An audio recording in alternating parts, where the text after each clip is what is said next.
All right, ladies and gentlemen, welcome to another episode of the Bottom Line Podcast, where we say what we mean and we mean what we say, because at the core of everything that is, was, and forever will be, there will always be the bottom line. Today's guest is Miss Nicole Cruz. Now, hey, Nicole. Hi, how are you? Good. I'm glad that we can finally get you on. I'm super excited for the conversation we're about to have today. Thank you for having me. Yeah, definitely. So Nicole here is the business development executive over at Build Pro Construction out in New Jersey. Now, Nicole, the main reason I asked Nicole to be a guest on the show is because she goes hard with social media. And I think we can all take, maybe a page out of her book when it comes to sharing our story, understanding how social media, marketing, branding, building the relationships, cultivating relationships, all centers around, building a stronger connection with your client base. So I really appreciate you taking the time, Nicole, to be a guest today. How are you? How's your morning going? How's your week going? Week's going great. A lot of new projects going on. We've been working on some really big things coming up in Texas because we do have another office there in Houston. Nice. But I'm having a really great week. My weeks don't end on Friday, although I get to be home on the weekends. Right. I definitely do still work on the weekends, but I'm having a great day. I feel blessed and I'm in a great mood. Yeah, love it. Love it. Glad to hear it. So what's crazy is there's a lot going on right now. And a lot of people are not in a great mood.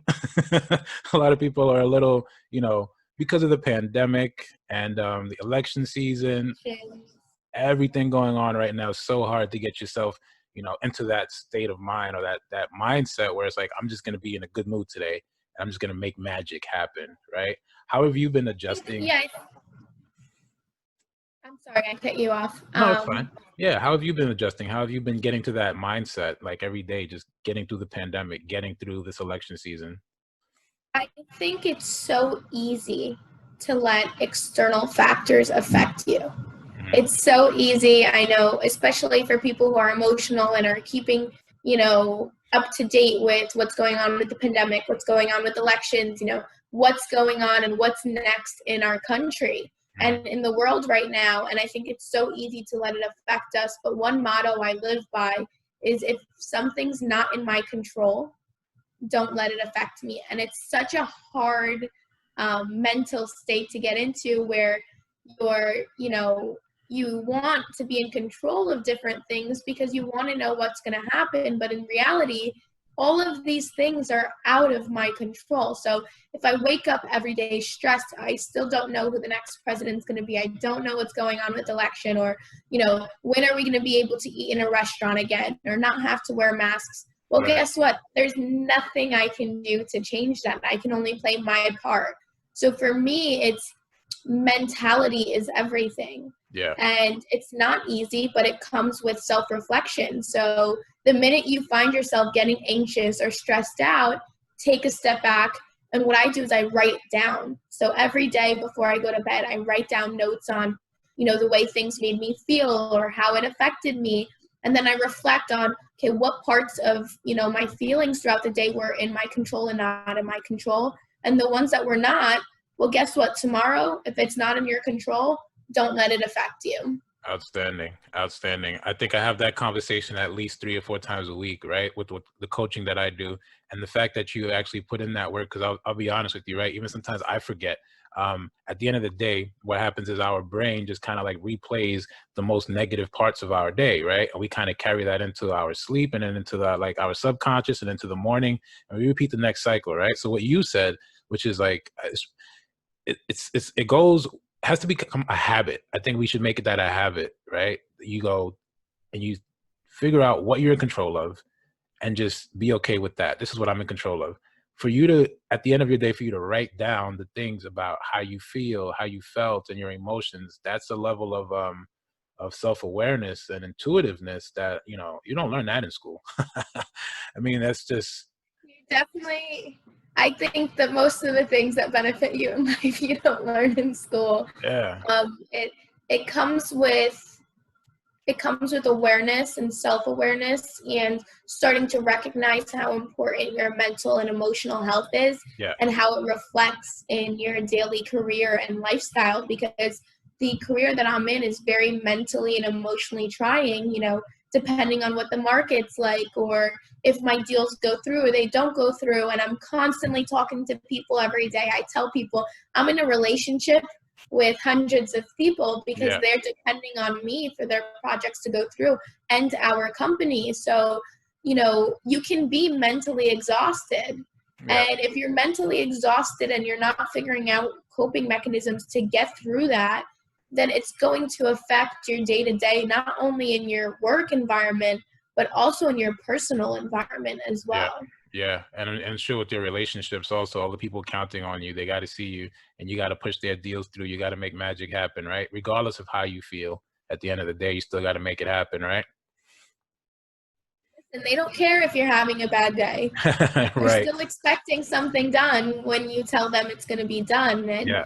that's the beauty of your mentality, is that you can be having a bad day, but if you're aware that you're being triggered or affected by something, you can honestly change your mindset to just push through. And Yeah. I think that your mind is so powerful and strong. You just gotta work on it. Yeah. It takes a lot of grunt work. Yeah. So let me ask you a question. So everything is kind of like we're at the end of the year right now. We're in November, right? Everything is kind of like at a standstill for a lot of different markets, and you seem to be like extremely busy. I think when we first started talking, you were doing back-to-back calls, you're taking care of clients, you're nonstop action, right? Your energy is high level energy stuff, moving at rapid speed, right?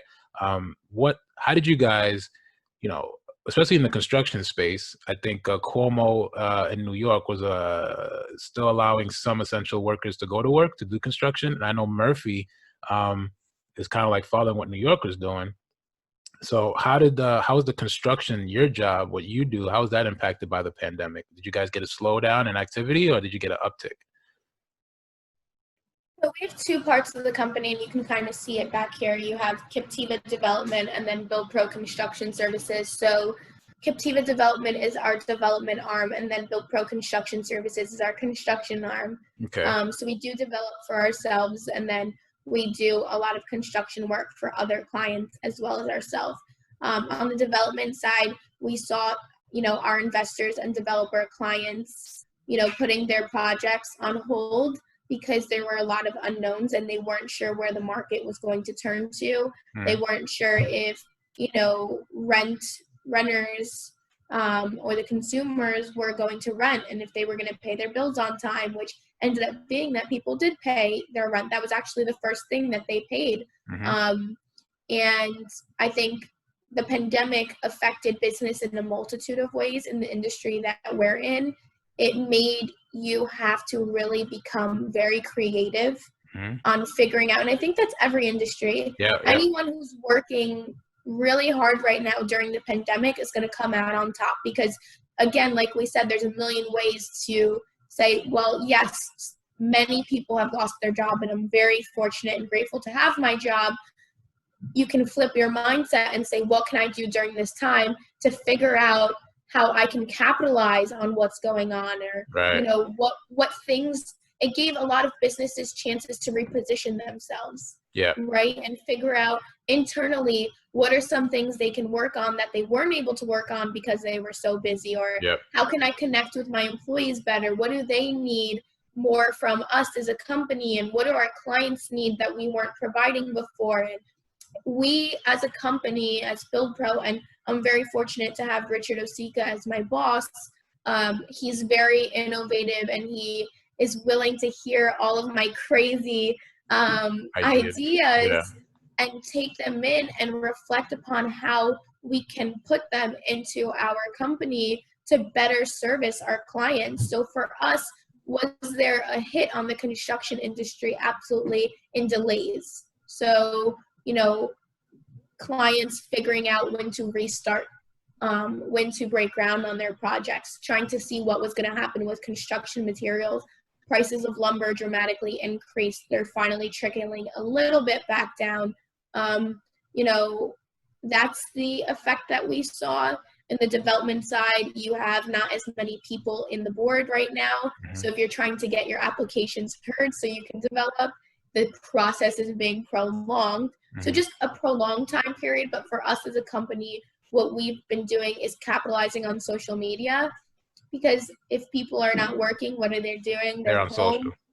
they're on their phones, Mm-hmm. they're, looking for people to connect to. And like we spoke about, I really, with my social media, I try to make it as personal as I can, even though it's a business platform. Yeah.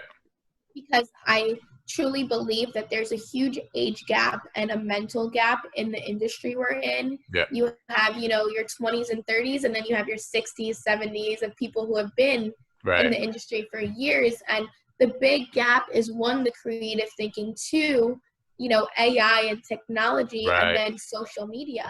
Yeah. You have your business people who they're used to doing something a certain way. If you're not tailored on social media a certain way, they're not going to do it. And then you have individuals who are saying, I work all day, I talk business all day, I want to know who you are. Right? Yeah. And there's a million of you and me, right? There's a bunch of different construction companies, a bunch of different, flooring guys, whatever it may be. At the end of the day, when you're looking at it, and let's say you have 5 quotes in front of you, and they all are in the similar price ballpark, you're going to go with the guy that you like. The guy that you have a relationship with, the guy you want to call when you want to talk to him about how your day was going, or, just have a normal human conversation. And that's what I think people lack. Yeah. Everyone right now, because of pandemic, craves human connection. Sure. No matter what anyone says, it's what we want. Yeah, I think you're right on the money, man. You know what's crazy? So I've been in sales for about 15 years, right? And I think when I first started out, the guy who trained me was this old school fella, and he didn't look like a salesman at all. And so what's funny is when I first started out, I want to say, and this was like when I started taking it seriously, right? Like I've been hustling since I was like 14, okay? So like when I actually started taking it, right? You know what I'm talking about, right? So it's like when I first started out and I actually decided to get into real estate, where I was working, it was very polished, like a boutique shop and all. You're talking guys, buttoned up and $500, $600 suits on, and they just looked the part. You know what I mean? They look like these Wall Street guys. They looked the part. Yeah. Now inside of the office though, there was a guy. He'd hang up his blazer, and he'd work in his T-shirt, and he says, "This is how I think. I think better like this, right?" And he would train, and he was training us. He'd come out to the sales floor, he'd train us in his suit and everything. But then he'd like sit in his office in his T-shirt. And so he said, people don't care about how much money you make. People don't care about the clothes you wear. People don't care about any of the car you drive. What they care about is when you look in their eyes. They want to see what you got in your eyes. They're looking for that connection. So it's never about the sale, right? And so I think what he taught me, what's funny is you hear it once and you're like, yeah, whatever. But then when you start to see it more and more, and you start to hear it more and more, it starts to become a reality, right? So I think what I started to realize was sales is more what you just said. It's about that human to human connection. And when you are sitting there and you've got comparable prices, because all markets are probably saturated to a certain extent, right? It is about that relatability. People are going to do business with people they know, like, and trust, right? So what you're able to do, and it sounds like what you're saying is what you're able to do, is you're able to bridge that gap, right? Between those people who are, the baby boomers or the older generation versus the millennials and the Gen X who are coming in, and they know how to capitalize off of social media by creating those relationships, right? And that's what you're able to do, right? Who are you working with specifically? Like, what kind of projects are you guys building over at Build Pro? Like, how big are these projects? So we have a multitude of different projects. We also specialize in design build. So our design build services, basically we get involved from land acquisition through design, through entitlements and construction. So we're hand holding you throughout the entire way. In Texas specifically, we have a bunch of projects going on, anywhere between on the commercial side, ground up commercial sites. We are contracted with, the national company Valvoline. We're working on some QSRs there with Amigos. But on the multifamily side, we're working on a few design build ground up projects anywhere between 150 to 300, 400 range. We're, designing the entire project with our clients and creating full communities there in Texas.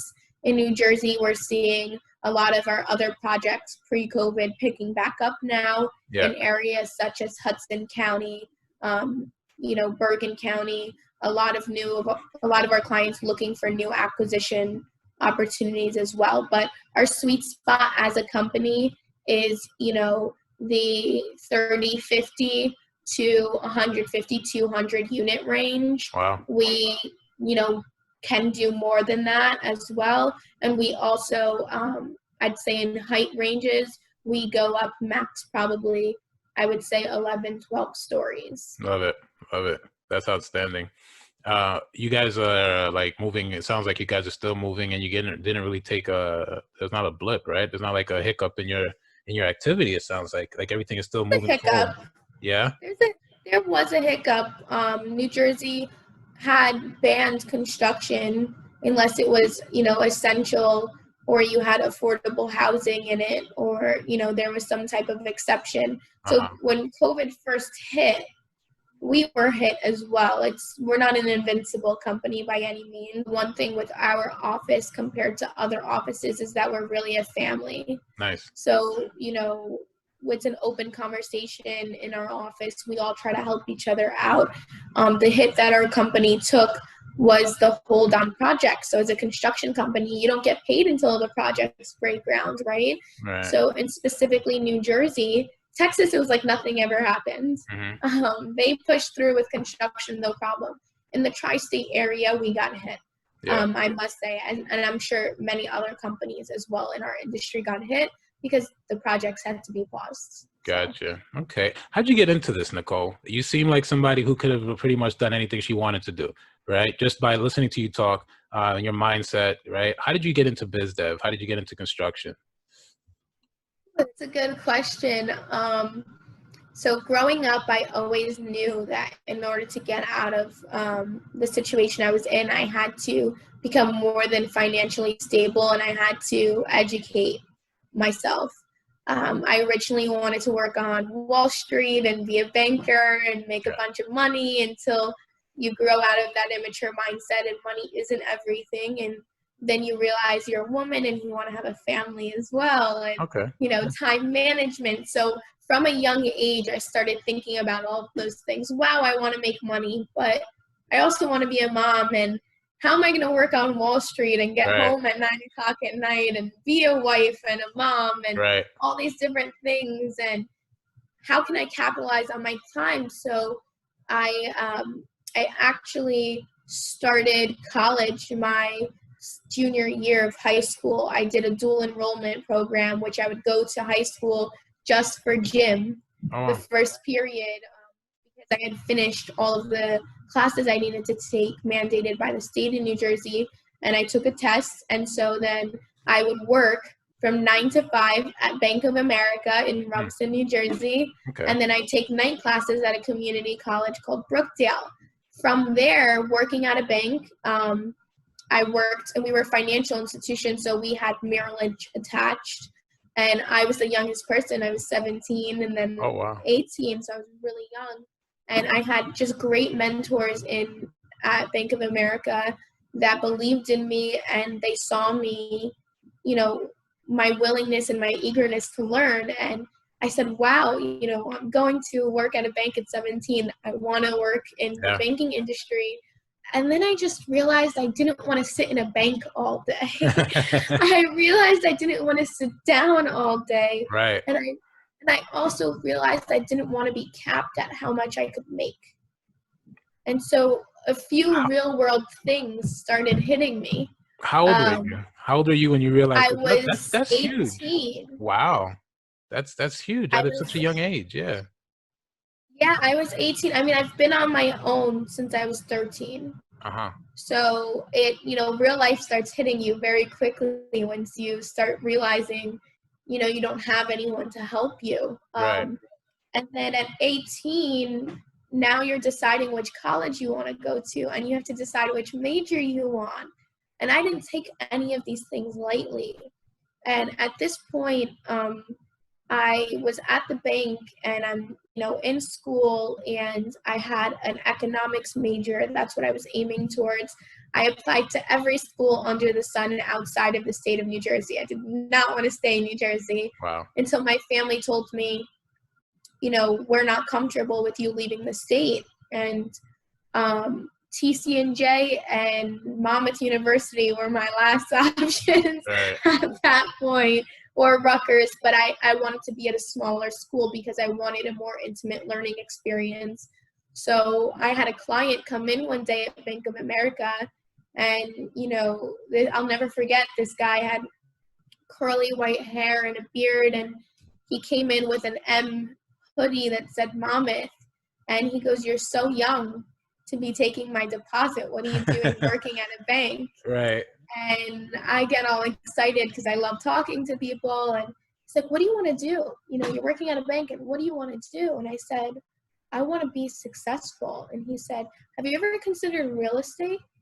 And I said, "I know nothing about real estate, but honestly, I know that there's a lot of single moms, divorced moms, and women in the industry." And I'm thinking residential. I don't even know there's a whole other world yet. Right. And they're making so much money and they're providing for their family. I said, "It's something I would 100% consider."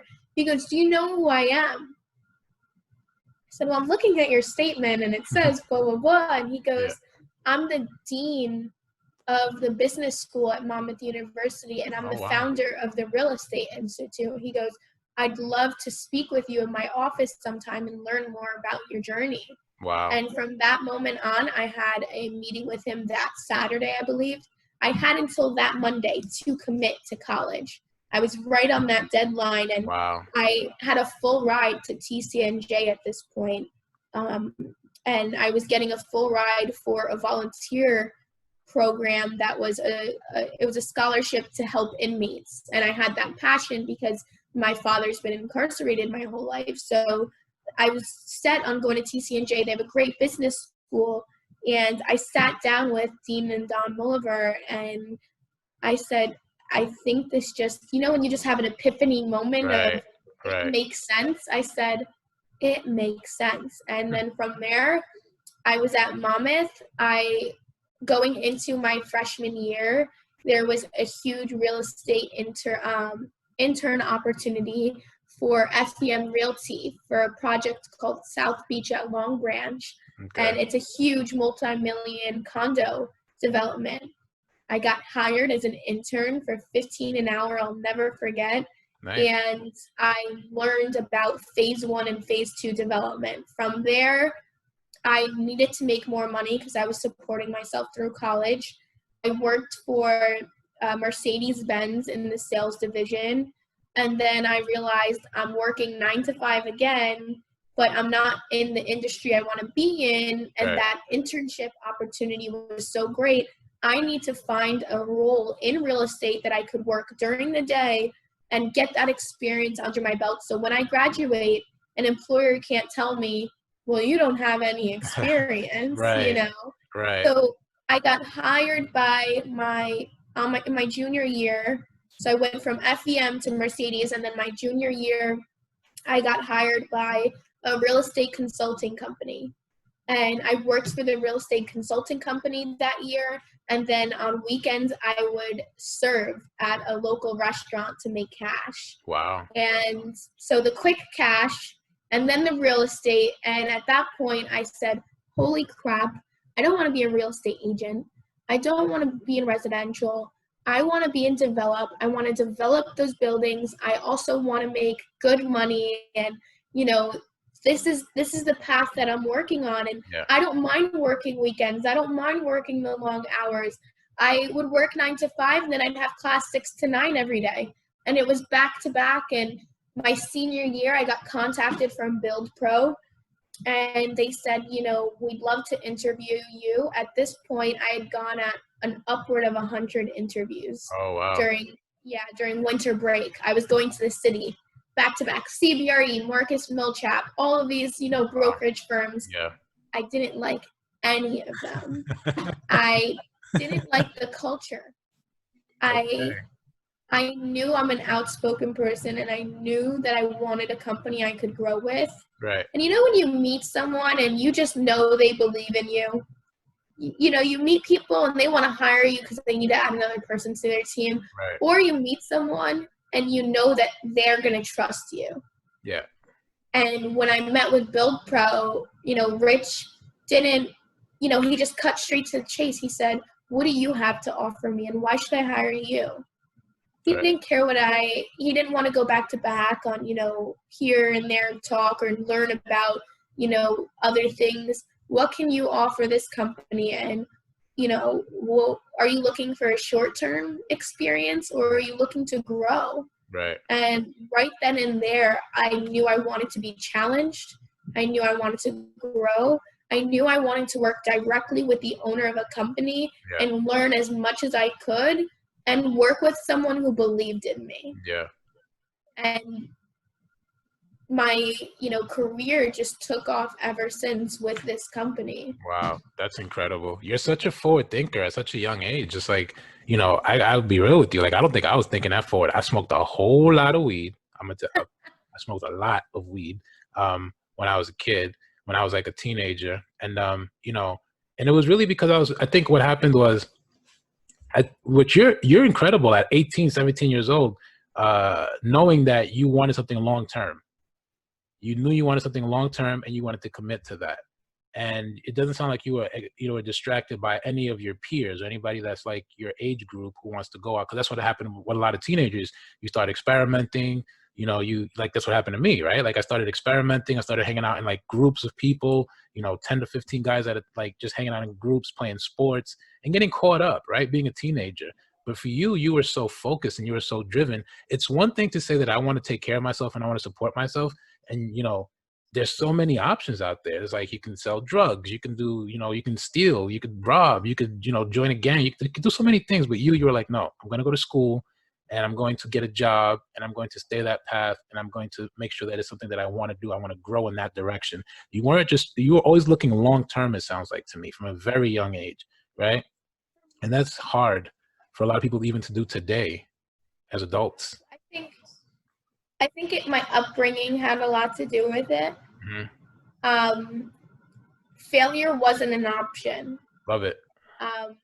I saw my mom, you know, she had me very young in her early, you know, 20s. So I saw my mom as a single mother, you know, have me and not want to have a kid. And I saw how she struggled because I raised myself. She wasn't home. So my mom, as soon as she had me, you know, went to the academy to become a correction officer so she can have benefits and, you know, be a mom. And so she gave up school. She gave up everything. And, you know, my mom was first generation. She's Portuguese. So both of her parents were born in Portugal and they didn't speak any English. And she would have been the first person to complete college. And for her, seeing what she went through, so she was never home. And then my dad was incarcerated and he was a part of a very different lifestyle growing up in North Newark where he was getting himself into trouble that he shouldn't have been, doing things with people he shouldn't have been around. And for me, my father's my biggest role model in my life. Yeah. He's my best friend. I talk to him every day. And he has the most wisdom. Yeah. And he has that wisdom because he's been incarcerated for over 23 years. And he has nothing better to do than to read and, you know, educate himself. Right. So he challenges me on a street level as well as a book level and a life level. And it's never been, you know, a close conversation that you can't talk to me about something. It's always been, I'm never going to judge you. I'm going to love you either way. And who am I to judge you when I'm in the situation that I'm in? So I grew up with a mindset of not judging people. Yeah. And a mindset of I'm not better than you and you're not better than me. And a mindset of I have two ways to go about this life. Either I can do nothing and fall into my father's path of being in the streets and not making smart decisions and maybe making quick money doing whatever it may be. Or I can take the other route and live for him. Sure. And I truly do live for him because I truly believe that you are not the product of your environment. And many people say that they are, and they might disagree with me on this, but you can break the cycle. It has to do with how bad you want it. Right. And my father didn't break the cycle. He was a product of his environment, and he did what everyone else around him was doing because it was easy and he didn't want to be looked upon that way. And for me, it was, I know who my father is, and I'm not going to go down that path for him, for me, because you really only have one life. And I grew up in a foster home at the age of 13, so every foster, peer or sister or brother that I was in the home with are doing drugs, are out in the streets, are doing things they shouldn't be doing, and we lived the same lifestyle. So I could have been there. Right. And so for me, I knew I want to be successful in all those things, and it was either go down that path or change it. And the reason I think what motivates me to change it is because I do want a big family one day, and I want children. And who better to be their role model than their mother? And I'd be damned to have a child and bring them into this world and tell them that, I can't provide for them because in my early 20s, I decided to be stupid and make the wrong decisions and, not be a role model. So I think people don't think about how their actions are going to affect them in the long run. And for me, I'm constantly thinking about, what is my end goal and what is my purpose in life? Okay, every action I do leading up to that is going to affect how that's going to affect my future. Yeah. Wow. That's incredible. Wow. Like the more I talk to you and I think back, right, I'm like, I wish I was that smart at that age because, for me, I was more reactive and super impulsive. Right. And there's I grew up, my sister was older than me. She passed when I was 19. She passed at 19 when I was 16. I was 16 when she passed. But one of the things that, what you just said kind of made me think of that was thinking about, well, I'm not going to have kids. And then, because of a mistake that I made 20 years old, I'm not able to provide for them, right? That's not something that you're going to allow to happen in your mindset. I think my sister would always remind me that I can do more before she passed. She was probably she was like my mom kind of, right? And she would remind me, you could do more. I expect more from you. She always raised the bar higher and higher for me. You know what I mean? And I remember around 17, I lied, right? I took my school ID and I changed just one letter out of my birth date year. So I was born in 83 and I made it 82. So I could say that I was 18 so I can get a job at UPS. Because in the street, on the block, everybody was getting locked up, right? You had Tuesdays and Thursdays, the paddy wagons would come over. And we used to just hang out, play music. You know how it is, the summertime in Brooklyn and Queens. But this time, I spent most of my time in Queens, right, as a kid. And we lived in Brooklyn and Queens. We went back and forth a lot. So I think I was 17 or so, I was like, I'm not going to jail. Forget that. That's, for me. Not an option. No, I'm not doing that. For me, it was time to me at that age was valuable. I was like, that's time. I don't want to give up my time. So I would go make money with that time. I got a job at UPS and I remember lying about my age.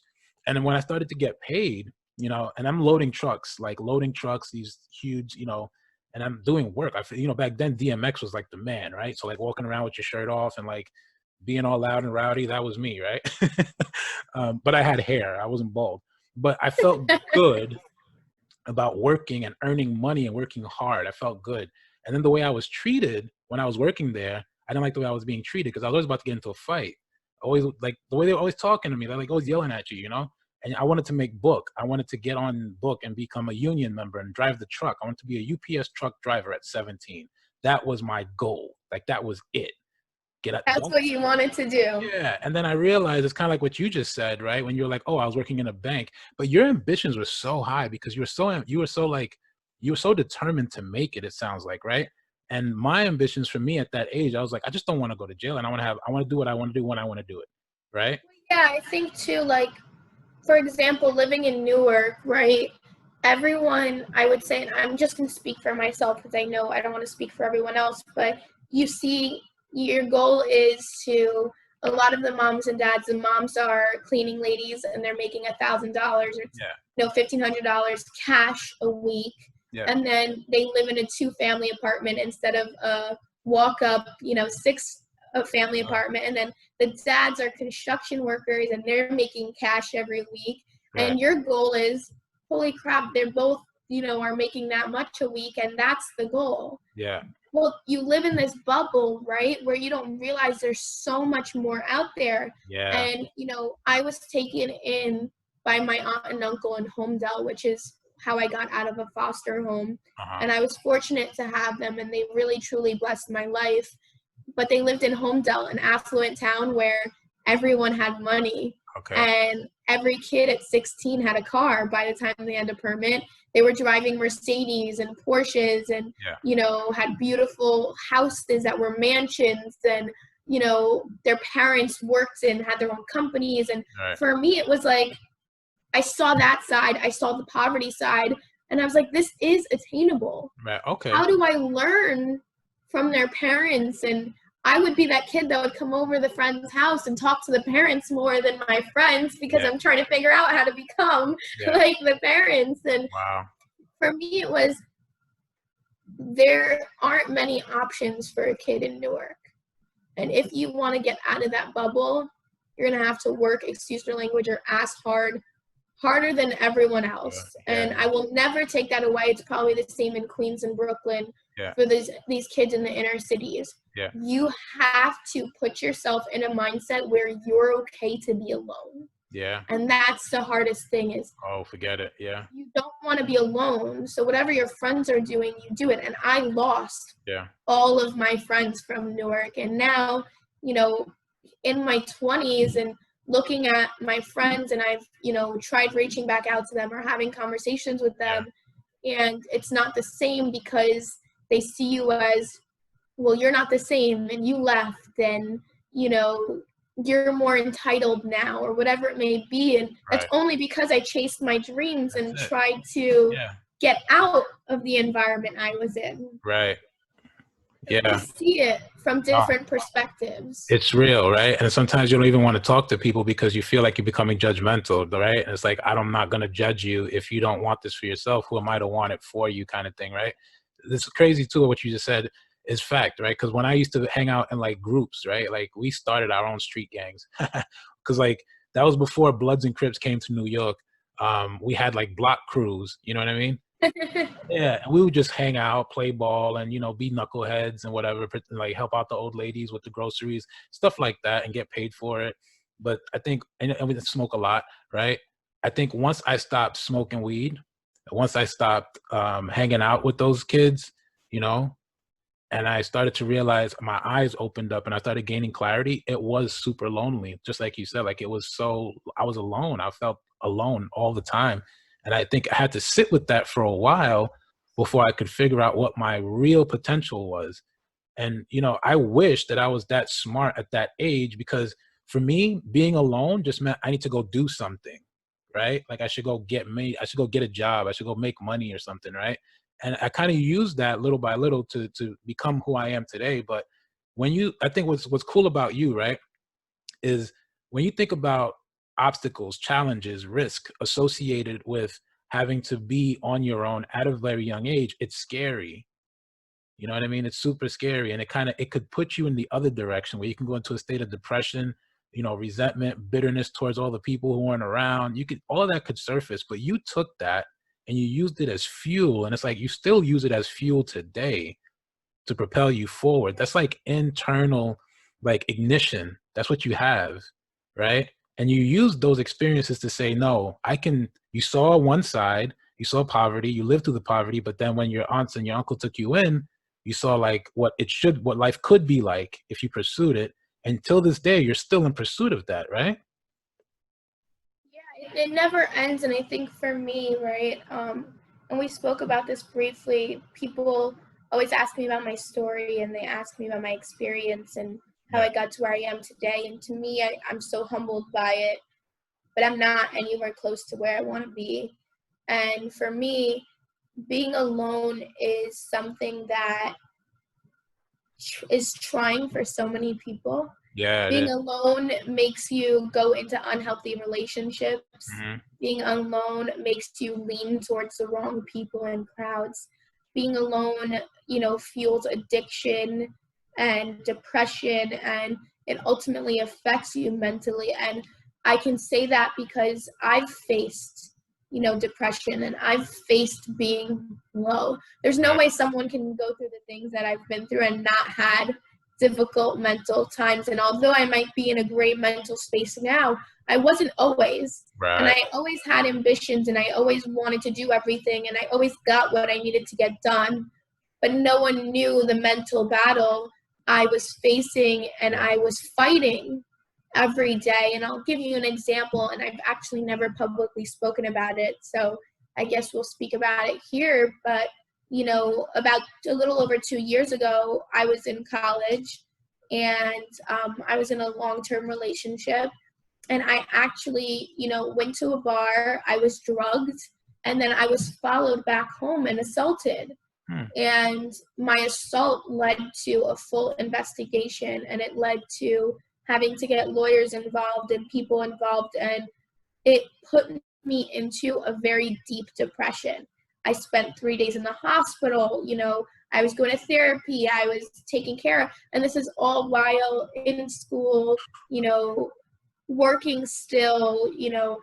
If you don't get up, Nicole, who's paying your bills for you? Right. No one. Wow. And you don't talk about these things, right? And not that I don't like talking about it. For me, I think there's a lot of topics that people get uncomfortable about, and I don't get uncomfortable. The reason I haven't spoken about this is because I feel like one day I wanted to, and I wanted to speak about it in a way that once I started getting messages from people who may have been in the same experience I'm in, I'm in a mental state where I could properly help you, right? So Right. I never speak on something Right. unless I feel as though if I then get outreached by someone, Yeah. I can properly help. Yeah. And I can admit right now I'm in a selfish period of my time Right. where I'm focusing, and people don't like to say they're selfish. I have Right. no problem telling people I'm selfish. I'm selfish with my mental health. Yeah. I'm selfish Good for you. with who I let into my circle, Good for you. because in order to be successful, you got to be selfish. Yeah. You start letting anyone into your brain, Mhm. that's it. They can either destroy you or make you. So Yeah. I'm at a point where I'm working on giving back. I'm working on using my experience to mentor and help, and working with this nonprofit in Newark as well, but in very limited ways, Yeah. because I'm still being selfish with my own mental health Yeah. and making sure I'm okay, because it could get out of hand where Right. you can't handle it. Social media can get crazy sometimes. Yeah. Yeah. It can become a lot. Yeah. You're doing so much. You're doing so much, and it's more than business with you. I think another thing I was thinking about as I'm listening to you talk is you associate a lot of your relationships around the idea or the concept of family, right? So it's like you're able to pour into people because at some point in your life, like you said, when you were working at the bank, the guy came up to you actually and saw potential in you and wanted, like, he's probably recruiting, but he was not stupid about who's recruiting. He's probably selective, and he saw something in you. And there's a part of you that kind of wants to give that back too, right? Where you're like pouring into maybe the not-for-profit in Newark. And then you're probably doing that also with your clients over at Build Pro. And what's interesting to me is, like, you mentioned some really big names like CBRE and Marcus Millichamp, and, saying you didn't like the culture there. It's like, those are names that a lot of people want to go work for. You know what I mean? But for you, you were like, I don't really like the culture. So talk to me a little bit about that, right? Like, what does that mean to you? When you went to Build Pro and he was like, it was straight talk. He was like, what could you bring? Because today we'll call it a value add, right? But I think what a lot of people look for is like, okay, what's the job going to do for me instead of what can I do for the job? And you being met with that question from the outset, it didn't make you head for the door. It made you want to do more. It made you want to stay. It made you want to build a relationship. So talk to me a little bit about what that meant for you, like that culture. So I think that we're at a time right now that the next generation is you're competing for them to work for you, right? Uh-huh. Because there's so many different opportunities out there. And before it was, you're lucky if an employer looks at you. And it's still that way.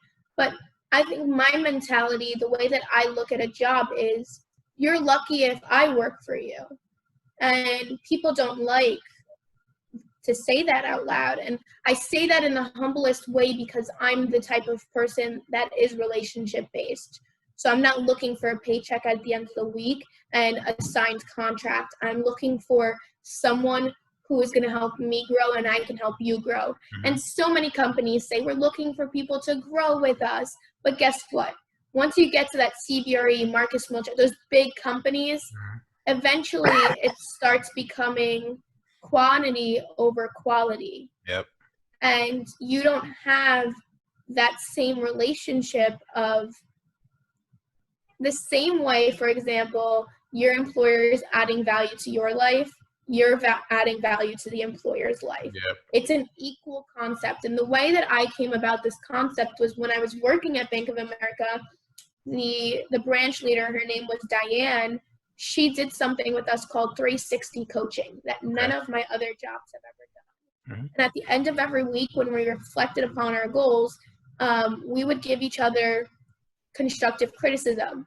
360 coaching, we called it. Mm-hmm. And each one of us, no matter who was whose boss or who was above who, we all told one another what we thought that we can improve on and helped each other succeed. Nice. And that hit home to me because so many companies, and I've heard it before because I've experienced it, I've had miserable bosses that treated me like I was no one because I was their employee.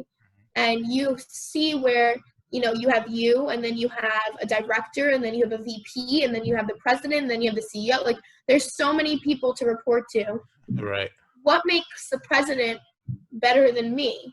Well, you own the company, congratulations, but it doesn't make you you're better than me. Yeah, right. And that's such an old-fashioned mentality of, I'm better than you. And I get told by people every day, well, I've been in the industry for 30 plus years. You're young. You still have a ways to go. You don't know nothing. Wow. That's not encouraging. Yeah. If anyone tells me you're young, you don't know anything, I don't want to work with you because to me, you have a negative outlook and you have a negative mindset and you are looking at things from a different point of view because I look at it as I have so much value to bring because I have so much time to learn everything and you don't. Right. Because you're coming towards the end of your career. Right. I'm in the beginning. So guess who has time to learn more than you actually? Right. And probably teach you on top of that. And I can learn from you the same way you can learn from me. So for me, when I was thinking of culture, I was thinking about what company and what personalities was I going to work with because if you're going to these companies and brokerage companies, you're reporting to 10 different people and you have to meet certain quotas. And, if you're not, then you're getting penalized. And, it's an entire back-to-back process. And for Build Pro, I work directly for Rich. He's the CEO, owner of the company. If I have a question, I go directly to him. Mm-hmm. When you're meeting with me at a meeting and my client says, I want to meet the owner, you meet the owner. Wow. It doesn't matter how busy we are. It doesn't matter how many projects we have going on. It doesn't matter if Rich is busy or I'm busy. Yep. I can send Rich a text right now as we're on this call, and he will answer me, and he'll join the call with us. Yep. And that was important to me. Nice. Because relationships and growth is, so for culture, I wanted a company that was friendly. I walk into the office every day. Our secretary, Marta, greets me every single day. She's happy every single day. If she's not in a good mood, we comfort her. You walk into the estimating marketing team. We all ask each other how our day is going. We're all nice. It's like a happy family. And I say this all the time. I've never experienced a company where you come in and everyone is genuinely happy to be there and is talking to each other and helping each other out. I mean, if you ask Rich how many questions I ask him a day, he'll tell you. I mean, he was my biggest mentor and still is. I ask him so many questions. And that was important because a lot of people who are high up they don't want to answer your quote unquote stupid questions. Yeah. Oh my gosh, they just throw you work, figure it out, Right. you know, feed it to the wolves, and whichever is the strongest will survive. Yeah. It wasn't like that here. Yeah, I like that too, because you are the future, and in the humblest way possible, you try to show that you are the future. And I think for somebody, even a business owner, a CEO, to realize that, you know, the people coming in within your age group, you guys are the future. It's like, that's it.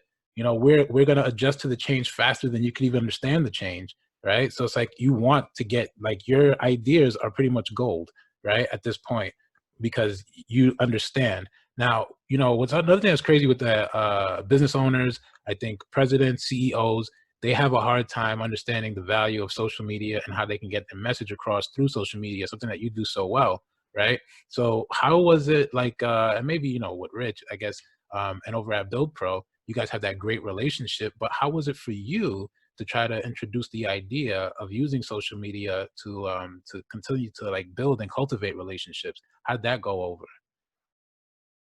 It wasn't easy. I have my own personal social media where I have my own side business, Hmm. and I, work with skincare and health, hair care. And so I knew how to brand on social media. I Hmm. knew how to market myself. I knew how it worked on Instagram. And I knew that the future of the real estate industry was going to be in social media Hmm. because technology is taking over.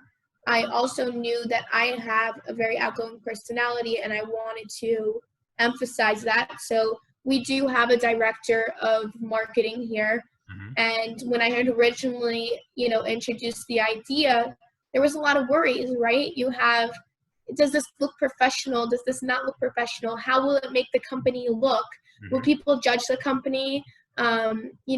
The verbiage, let's make sure all the verbiage is correct and there's no spelling typos or grammar typos, and make sure it's salesy and it Right. looks professional and perfect, and time when you post, and I need to review what you post and when you do it, and everything very structured.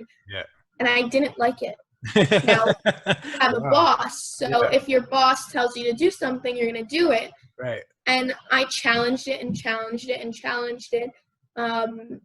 And I was so fortunate enough to then finally, we decided to give me a trial run. Nice. Okay, Nicole, you want to do this? No problem, but this is your reputation as well. So if you post something and you get negative feedback for it, you're not only representing the company, but you're representing yourself. Yeah. So I had to decide, do I even want to do that? Like, that's a lot of risk that I'm Right. taking on here. Maybe I should just stick with the marketing side of Right. making sure it looks good. And it got to a point where I said, I'm not capitalizing on LinkedIn the way that I want to. I'm going to just do it. And I would literally put my phone on a mount in the car and I would take a video. Hey guys, how's your day going? Super unplanned, and just post it. Yeah. And every day, just take a random video. When I'm on a site, hey guys, at a site, post it. And it became a blogging thing where I was just posting what I was doing, and it created so much traction, and people were like, oh, you don't just sit behind a desk and, dress up every day, Right. Oh, like, what do your days consist of? Who's Build Pro? Why didn't we hear of this name? Your culture seems interesting. And then Rich and I sat down and we said, wow, this is really picking up traction. And Rich got on it as well. And Rich Okay. started posting and he takes videos, and our entire marketing team posts Nice. now. And we're all really involved in social media. But with that doesn't come risk. I still get negative feedback. I still get hate messages. Really. I still get messages of critique of what I should be wearing or how I should look or what I should say, or, you should pre-plan what you speak. And I was going to post a video today on LinkedIn, actually. I'd gotten feedback saying, you hesitate or you use a lot of fill-ins when you speak, or you need to sit upright more. What? And people just criticizing. And then I thought to myself, I said, probably about 3 months ago, I took a social media break on LinkedIn as well. And I said, I can't take this. I said, Rich, people are ruthless. I mean, they rip you apart, and Yeah. you get some inappropriate messages, you get this, you get that, and how do you even handle this? Right. And Nicole, it's the nature of the beast. You want to be on social media, you're Yeah. gonna have a lot of trolls, a lot of negative people that are just miserable, and Yeah. They're projecting. you got to be able to tunnel vision and block it out. And what I think is important is to have a company that trusts and believes in you, because there's nothing that someone can go tell Rich that I haven't already spoke to him about. Or let's say, I've had random, individuals message me and I don't answer because maybe they said something inappropriate. And then they contact our company info email and say, your Nicole Cruz didn't answer our email, which goes directly to Rich. And then Rich could have easily been mad at me and ridiculed me as a boss and said, Nicole, what's going on? And instead says, hey, Nicole, what's this about? And then I easily explain, and he goes, oh, block them. Yeah. Block them. Whereas another company would get so nervous and frantic and then call HR and how do our lawyers handle this? No, it's he knows who's working for him. We know who we are. And no one could tell our team something that we don't know about. We all have each other's backs. And that's why I have the freedom to post when I post, because I'm not hiding when I'm posting. Anyone could see it, right? That's why I reached out, because it's not scripted. It's super authentic. It's super genuine. It's like relatable. You post the same way I post. It's like, it's super like spontaneous, but then it has value. So it's like, if I don't post this now, I'm going to move on to the next thing I got to do today. And I'm going to regret that I didn't post that, because I'm going to get a question about it a week from now. And I could have referred somebody to that video and I probably should have posted it. So it goes right back to you, right? So just like freaking post it. It doesn't have to be perfect. Right? Just get it up. Right? I mean, that happens to me all the time. I'm like, God. You just gotta post. Yeah. So I feel you. Like, I'm definitely right there with you. The other thing is, like, I see a vlog coming. Like, I just see a vlog coming. I see it. Like, baby. You're like, you have so many. I think when you get past, because you have value in a 10-minute window, and LinkedIn doesn't let you go past that 10 minutes. So the reason I decided to do the podcast is because I've got a lot of like questions. I want to talk to people, and I want to get people to get more visibility, right? So I think having the vlog is like, you have that long form, but then you also have conversation, and then you get more relatability, more connection. With your content, it's like, I can tell you want to keep going, but then you're like, no, I got other things to do, so I'm just gonna stop here. Right? It's a commitment. Yeah. For me, I don't, and again, excuse me, I don't half-ass anything. There it is. If I'm half-assing something, I'm aware of it, and then it takes a toll on me. I get down on myself, and then I try to figure out what's going on. So if I'm going to do something, I'm going to do it 100% and go full throttle. I've wanted to do a YouTube channel for years. I mean, from fashion to beauty to business to everything, and I'm actually in the middle of rebranding myself and structuring something like that. That will be, I have another Instagram, but I talk about it and I call it Cole's Lifestyle. Nice. And my last name's Cruz, my first name's Nicole, so Cole. And lifestyle, because so many people, and I have this conversation, you have to stick to real estate, or if you're posting about real estate, it only has to be about real estate. You can't be interested in fashion and real estate at the same time. You can't follow your passions and have your career, and it's like, but obviously you're doing everything, so how is that? Why not? Why not? It makes who I am, right? Like, I like doing this and I like doing that, and this is what my life is, so why not show Cole's lifestyle of what a day-to-day is like, what I'm passionate about, and how I manage it all. Yeah, do it. Definitely do it. I'll follow you. And I'll share it too. I'll blast it out to people, because you're right. There's so many layers of who you are, and we only get a part of it through what you do professionally. Because that's the other thing with my coaching business, right? I tell people all the time, I say, listen, what you do, you know why you're unhappy? You know why you're not fulfilled? Because you're focused on what you do as your identity, and it's not who you are. So the minute you can make what you do a part of who you are, your identity is not sacrificed anymore, and you start to expand more of who you are, and you start to attract like-minded people. And that's what you're dealing with right now. Like, you have that fashion sense, you have that just connection with people, and it's like, people do want to see that. The ones that are projecting is because they're scared to do that themselves. You know what I mean? So, I mean, I can see where you're going, and I definitely would follow you and I would blast it out, right? The other thing I'm wondering is, how has the social media efforts, how has it helped Build Pro? How has it helped you, with growing as an individual, as a professional? It's helped our company extremely. Yeah. It's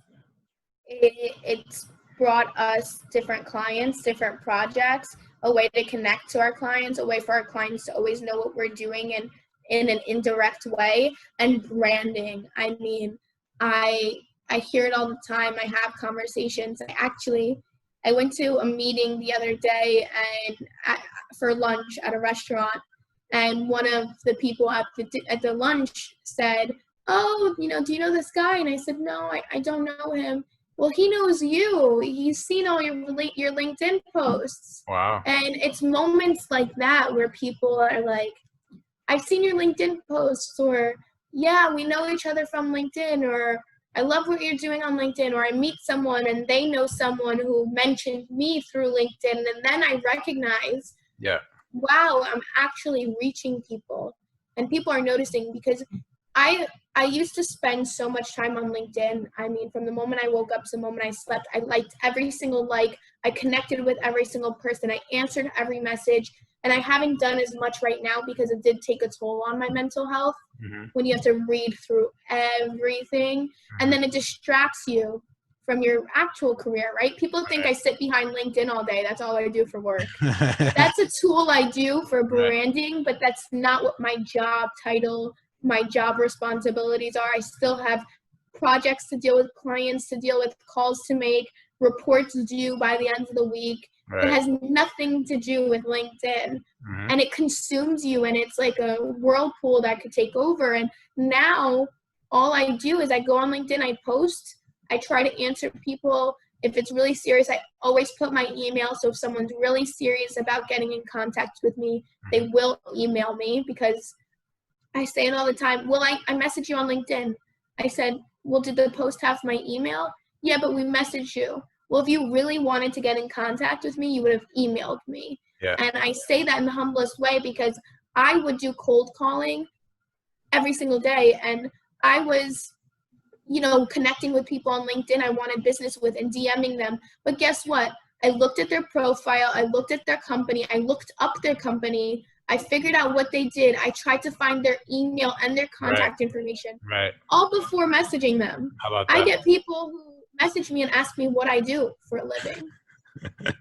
Right. That's crazy. And that they want to work with me. Right. And I don't answer, because to me it's like, did you not look at my page? You didn't even look at my description. Not to me. I don't want to work with someone who doesn't take the time out of their day, because you're not doing something with intention. You just sent a quick note and that was it. Yeah. I've been in your shoes, so I've done the research. I mean, you gotta look into who someone is before you contact them. Yeah, at least that's like a common courtesy, for crying out loud, right? It's crazy. You would think, but not for everyone. Common sense is not that common. So let me ask you this: you are a forward thinker, and you've been, with Build Pro. You've been through a lot as a professional, as an individual, as a person, as a woman, right? Where do you see your industry in the next 3 to 5 years? What does that look like? What do you think? My personal career life, or the industry I'm in? Sure, you can give me both, but the one that you think you're going to be most impacted by, or the one that you think that you'd want to go in that direction. Like, what do you think? Whether it's the industry itself, because to me it seems like your personal life is not going to be sacrificed because of some industry standard. But if you can uphold this industry standard that you believe in, then that's more of who you are. There's a core connection there. Then you'll probably head in that direction. Is that right? Is that fair to say? Yeah, absolutely. For me, the industry, I see it in the next 3 to 5 years changing a lot. You're going to see a lot of people working from home, because COVID showed that you don't need to pay that overhead to have everyone in the office. You're going to see a lot of migration from the inner cities to the suburbs. Not as many people want to live in the inner cities as much. So Jersey City is, overextended in my opinion. There's, so many vacancies right now, and there's so much new development coming to Jersey City. Although it's a great market and it's right by the city, people are leaving the city. A lot of people are going to other, states such as Texas, where we see so much development going on. If you talk about the elections and, all of the political situations going on in the tri-state, which you're aware of, it's not easy to live here anymore. Expensive. It's expensive. You're not getting compensated for how expensive it is, or your company is relocating to somewhere cheaper. They don't have and to people pay a tax. where they don't have to pay high taxes, and that doesn't resonate with a lot of people. So I think that this election is going to have a lot to do with what's going to happen. But I also think that in the next 3 to 5 years, people are going to start recognizing that they want to live in areas where it's not super populated for health reasons. They want to live in apartments that are a lot bigger, because if they're working from home, they need more space. They're going to want to value more human interaction. So I think in the hospitality area, you're going to see bars that are like beer gardens. You're going to see apartment buildings creating more recreational areas and a lot more entertainment space, so that people can do things and not have to stay at home, and not just a movie theater, like more interactive spaces. And then you're going to see development in other states in the South grow, because the barrier to entry is a lot lower, and it's an easier process. Any state such as Texas, North Carolina, South Carolina, where you don't have to sit through a 18-month approval process. Right. Developers are like, I'm spending 18 months to just get approvals. I still have another 18 months for construction. Right. I mean, come on. So you're going to see that, but I don't think I don't think that development in New Jersey and New York are going to stop. Right. People are still going to develop there. We always have highs and lows, right? So right now we're in the low, but eventually it's going to be the high. Yeah. So it's going to take those smart people that can be innovative and think towards the future on what to purchase right now, what to invest in right now. Yeah. So that when the market's high, they're back on top. So it's going to be a lot of creative thinking, outside the box thinking, and internal changes within companies. Love it. Yeah, I like that you said that too, because big tech is growing at a rapid pace. So it's like, and STEM is like a huge initiative. So you got more people going to school for STEM, and then those companies are going to need commercial space at some point, because they're going to start growing, right? So I think you're right. It's going to take some time. But like on a personal level, roof decks, I love roof decks. Like we need more roof decks. If we're going to build residential buildings, right, we need more roof decks. Towns need to approve it. They need to be pro-development, and they need to allow you to have a roof deck. Yeah. The other thing that's really cool is like Uber Air. So like you can have like a landing dock on these high rises now for Uber Air that's going to come out. You can have like a helicopter on top of your new construction building, a Uber Air helicopter. I'm like, what? That's going to be sick, right? I can't wait for that. Right. So I think, I don't know if it's gonna be in the next 3 to 5 years, but listen, when you find out, let me know so I could look into it and I could probably move there. Right? Got you. Yeah. Let's play a quick game. I know I've taken up a lot of your time, but. No, you're good. Yeah, thanks. Okay. So I want to play a game with you. It's called Hands Down, the lightning round. Okay. I'm going to give you 3 topics. You give me your bottom line about these 3 topics. If you don't like the topic, just go ahead and say pass. Okay. And then I'll move on to the next one. All right.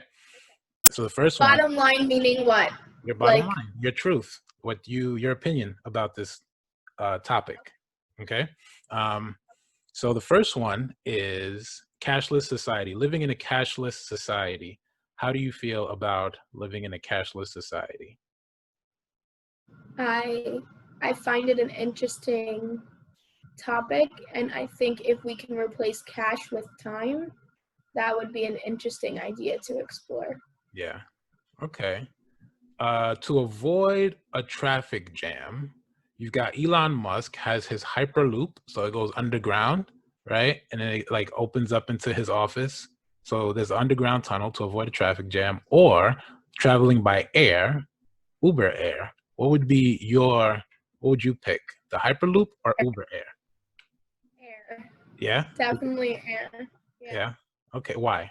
Anything above ground. I've always wanted to go skydiving. I would love to learn how to fly a plane. So above ground it is. Yeah, I'm with you there. I don't like being underground either, right? And the last one, I get anxiety when I go in the Holland Tunnel. oh yeah, because you know you're Yeah. underwater, right?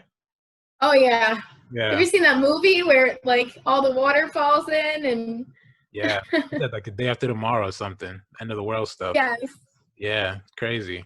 The last one I'm gonna ask you is so what you mentioned it earlier, right? COVID and everything, and going to restaurants. That's part of the that's like part of doing like business. That's part of the business culture.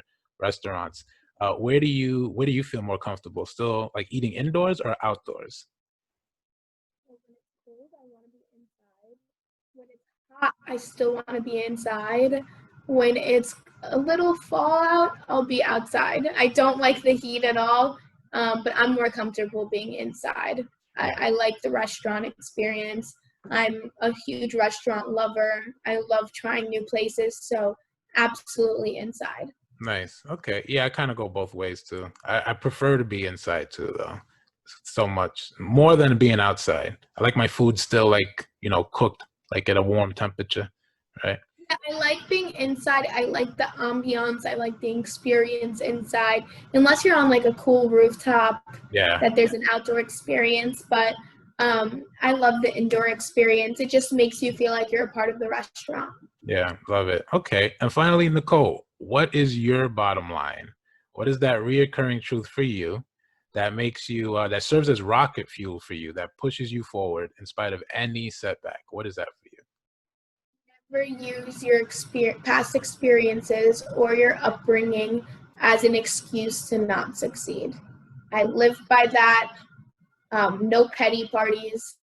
I don't do that, and always, always, always be true to yourself and do everything with intentions. Nice. Yeah. Yeah, you're pretty straightforward with that. No excuses, huh? Love it. Love it. Okay, where do people find you, Nicole? They can find me on LinkedIn. My name's Nicole Cruz. They can find me on my business Instagram. It's Build with Cruz, but it's spelled differently. So it's Build W Cruz. So Got it. Build W Cruz. Or they can email me. So whatever works best. Okay, sounds good. Yeah, any last words for the people? Thank you so much for having me. Stay safe, stay healthy, and no matter which way this election goes, remember that you shape your community. So if each one of us is kind to one another and supports one another, it's not the politicians that shape our community, it's us. Nice. So if we treat each other with respect and kindness, no matter what spectrum you're on or who you support, at the end of the day, we all deserve respect. So just respect each other and be kind. It goes a long way. Yeah, love it. Yeah, thanks for saying that. I started a whole campaign, a hashtag, I vote for you. So the idea is I vote for you. I vote for people in the communities who are in charge of their own destiny, right? Because whoever wins is going to be whatever it is, but they're thinking about what's in it for them. So we need to think about what's in it for us, right? So I vote for you. Yeah, and really briefly, and I spoke about this, and I think I posted it on LinkedIn, where it's such a divided time right now in our nation, where people are either really far left or really far right, and if someone disagrees with you, you wish them hate, and you think they're a bad person, and that's really not right. Yeah, Who someone supports doesn't depict who they are as a person. Maybe they need to be educated a little bit more, or maybe they view something a certain way because of an experience they've had. So it's really important that we're able to have open conversations with no judgment, with people from different walks of life, with people from different views as us, and not be so negative, yeah, because wow, the negativity right now is just so bad. And the same way people want, justice and equality is the same way that we should not judge each other. yeah. So I think that that's really, really important, because we can learn more from each other if we work together than if we work against each other. Amen. Yeah, you're preaching. Yeah, and that's where we'll leave it. That's the bottom line with Nicole right there. That's the bottom line. There it is.